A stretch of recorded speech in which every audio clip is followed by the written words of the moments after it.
Take 3. What's up, guys? It's your boy Jack OATz to go. You either know or you don't.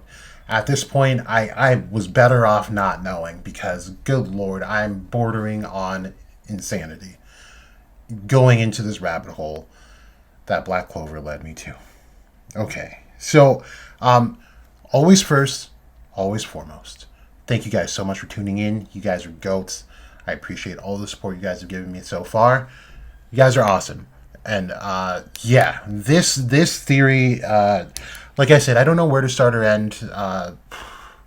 I'm gonna try and leave this one at a certain idea, and then probably keep making videos to go deeper. Because if I keep going into it, number one, I get lost when I start thinking about it. And I even have it written down. I have tabs open in front of me to refer to.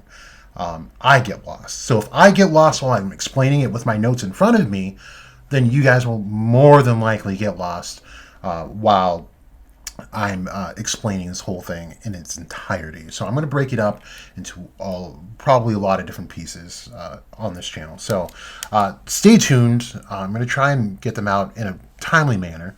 But yeah, let's get started. So we have 3 boys in this series. And that's Asta, Yuno, and Liebe. Now, when we got Yuno's new form, I was hyped because that's dope. Yuno's form is dope. Yuno's dope. Then we got Asta's new form. And then I'm looking at it and I'm going like, okay, we got some stuff to talk about because something happened again, which is something I've been harping on for a very, very long, almost a year on this channel. And that is the fact that every time Asta or Yuno grows, the other grows in proportion. And I've been saying the reason that is because Liebe is the connect. Now, let's start from the top. The reason I started going into the research, this rabbit hole, is because of this form that you're seeing here. And the symbol on his chest is the Morningstar. And the reason I say it's the Morningstar is because you have 5 points, and the southernmost point is the longest. And this is the symbol of the Morningstar. The Morningstar is attributed to Lucifer. That is no surprise. There's no surprise whatsoever. But something I didn't even know was that Lucifer is also, sorry, not Lucifer, but the Morningstar is also attributed to Jesus. And the only difference between the two is the actual word that the Hebrew language uses to refer to the two. But they both mean Morningstar. And what's funny is, in this chapter, they call this, I believe, the Black Guardian. And we're going to get into that a little bit further into the video. So when we look at the Morningstar, the Morningstar is actually most physically Venus. And Venus is what you see in the morning sky, if you look up. And I find this really cool in a writing perspective that Yuno joins the Golden Dawn. And dawn is, the first part of your morning, and what precedes that is the morning star, which is Venus. So I think that was really cool, if it connects that way. But then we have to delve into the meaning of the morning star. Okay, so I'm gonna read something from this passage, and I want you guys to keep your ears peeled out for some key words here. And before I get into it, I did make a tweet saying that, some of us theorists, myself definitely included, may have been looking in like a kind of a weird, not a weird direction, but a slightly wrong direction when we're referring to specifically Asta and Liebe. More so Liebe. And those places that we should be looking, that I think Tabata is specifically drawing from, is Luciferianism and Hellenistic Judaism.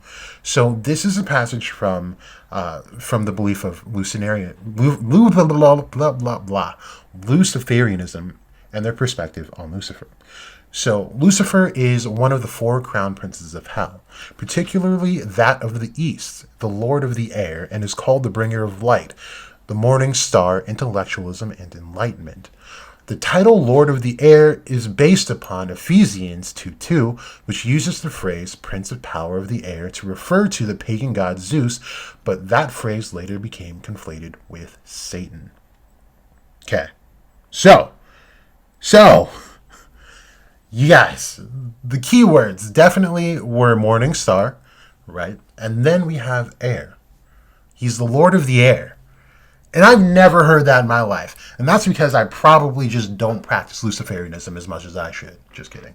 But that was really interesting. And then we talk about how Satan is also referred to as the bringer of intellectualism and enlightenment. And Michael W. Ford wrote about Lucifer that he's the mask of the adversary, a motivator and illuminating force of the mind and subconscious. Which I find is interesting that they put mask in quotations, and then we see Dante, he's clearly wearing a mask. So I think this is, it's really weird how things are happening in Black Clover, but it's also really interesting. But let's look at Asta, right, where let's look at the contrast between Asta and Yuno. Yuno is loved by Mana, right, and he's this form of light, right, and then we have Asta, who is absolutely hated by magic, and he joins the Black Bulls, which is they were the lords of destruction, and he ends up enlightening everyone that he ends up touching. Klaus, he changed him into a believer. We saw that in, I believe, chapter 6, and then we see that even more in one of the most recent chapters where Klaus and Latoile are hyping him up. Like, he makes non-believers believers. And this sounds like exactly what is happening with Lucifer, right?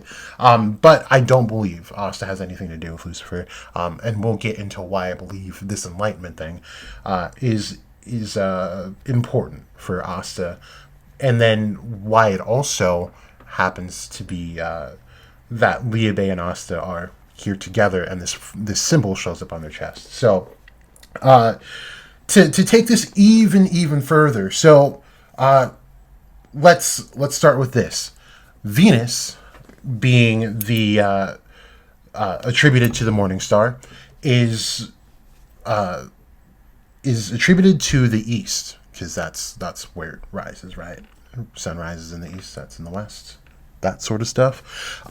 So they say that Lucifer was the Lord of the Air, but most particularly the Lord of the East Wind.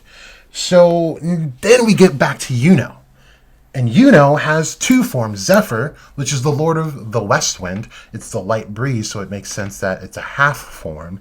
And then he gets the spirit of Boreas, which is the full form, and that is the Lord of the North Wind. And then we have this form of Asta, and if we attribute everything and we get to the point that he's the Lord of the East Wind, then we can say that the half form for Asta was the Lord of the South Wind. So this now gives us the complete four cardinal directions, right? So what I'm getting at here is something that I've been harping on for over a year now, that Yuno has what would have been Liebe's magic if Liebe wasn't stripped of his magic and sacrificed for Licht to become the demon god. Now, I realize that sentence is a lot to take in.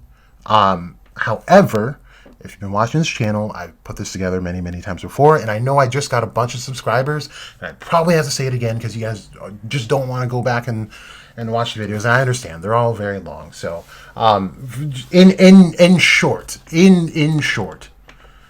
I believe that during the Elf Massacre, Licht sacrificed one of his twins that I believe was Liebe in order to access magic of the highest forbidden order. And this is something that Zagrid specifically says.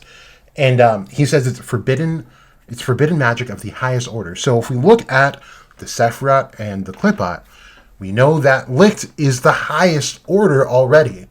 So the highest magic of the forbidden zone would be in the Qliphoth, where the Thaumael is, because that is the exact mirror of Keter. So to access that magic, what he did was take in a bunch of magic from the magic stones and probably from Liebe, and he sacrificed Liebe, not just for some random thing. This is something I've been saying for, again, almost a year. Moloch resides in the Thaumael, and what I believe is happening is that Tabata is not exactly making a creation story, but actually we're in the middle of the creation, and you'll see why. So, as of this point in Black Clover, Moloch is the only devil in the Thaumael. There are no twin gods in existence right now. When Licht sacrifices Liebe, Liebe's soul would go to Moloch because Moloch is attributed to child sacrifice. So to access that power, he sacrifices a child to then become this demon god to exact his revenge on the humans. Even though he wanted to back out at the last minute, but it was too late. But I believe that's what happened to Liebe. So Liebe ends up in the Thaumael with no magic because the magic was stripped. Now, this is something that Julius says in the most recent chapter that he notices about the demon god in the Clover Kingdom, is that it is reflecting and or absorbing the magic that is coming its way, right? So that means, I mean, if we look at the proximity of Teti and the twins, I mean, Licht has to take in all of this magic in order for this to happen and then access that forbidden magic, right? So I think that Liebe's magic ended up with Licht, and sometime between Licht performing that spell and him dying and Zagrid activating the reincarnation spell, what happens is that Liebe's power, which would have been over wind, got sucked into the reincarnation spell without his soul, because his soul was given to the Cliffbot. And this would make sense because there's no reason why a devil would just be born in the Cliffbot with no magic. So I believe he was stripped of his magic because of this event. So then we get to the elf arc where we have Asta and Yuno fighting Zagrid, and Yuno levels up, and right after Asta levels up with him. It was a proportionate growth, and Zagrid, while observing the two of them, notes this, that Yuno is deteriorating all of the matter in his area, while Asta is deteriorating all the mana in his area. So they have just about the same exact qualities, but it's just two different sides of the same coin. So you see what I'm getting at here is that I think the connection here is not really between Asta and Yuno ultimately. It's between Yuno and Liebe, which leaves Asta as this odd man out. Okay, I'm gonna say this before I forget to say it. With this theory that Yuno and Liebe are connected via just Liebe's original magic being Yuno's, and possibly what would have been his grimoire is also Yuno's. This is also something that Quan brought up, but this is also something that is in this concept of Luciferianism and their perception of Lucifer, where they talk about he's the lord of the air, and more particularly the east wind.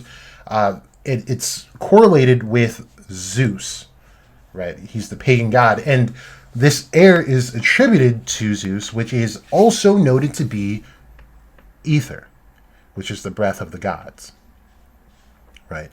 So this is why Yuno's wind ends up becoming somewhat arcane, and every time Yuno ends up battling a demon, he levels up, and he becomes a demon killer. This is what Yuno ends up doing every single time, and it's consistent every single time. Go back. Every time Yuno faces someone using devil mana, he ends up being loved by mana all of a sudden, right? And this is why I think the Spade wanted him. And this wasn't supposed to go in this video. This was supposed to come after like more and more research, because it doesn't fit too well. But I don't think Yuno has anything to do with gods anymore, aside from the power that he has. The thing about Yuno is that I think the Spade were messing with devils for a very long time. And like I said in another video, I think they bit off more than they could chew with the Zogratis siblings. And I think they wanted to kill them, which is why they sent them on risky missions. But they wanted to rid themselves of devils. But what better way to do that than use another devil? And what I think ends up happening is that they end up getting into a some sort of contact with a devil called Azazel, or not Azazel, excuse me, Pazuzu,